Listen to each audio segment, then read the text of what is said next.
আসসালামু আলাইকুম ফ্রেন্ড, আজকে আপনাদের সাথে খুব সুন্দর একটা মুহূর্ত শেয়ার করতে আসছি।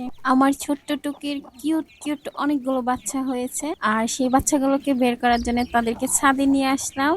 টুকি তো বের হতেই চাচ্ছিল না, এক প্রকার তাকে জোর করে আমি বের করার চেষ্টা করছি। প্রায় 1 মাস এখানে ডিম নিয়ে এসে বসেছিল, আজ অবশেষে তার বাচ্চা নিয়ে এসে বের হতেই চাচ্ছিল না। কিছুই করার নেই, এখন নতুন বাচ্চাগুলোর এক্সট্রা যত্ন নিতে হবে। তো ডিমগুলোকে ফেলে দিয়ে তাদেরকে পরিষ্কার জায়গায় নিয়ে গিয়ে খাবার দিব। উফ, কি সুন্দর করে হেঁটে হেঁটে যাচ্ছে। আর যেহেতু ছোট্ট বাচ্চা, তাই তাদেরকে ভাঙা চালের অংশ আর পানি খেতে দিব। যেহেতু আমি পশু পাখি পালতে খুব পছন্দ করি, তাই তারা আমার কাছে খুব স্পেশাল। দিও না। হয়েছে হয়েছে হয়েছে।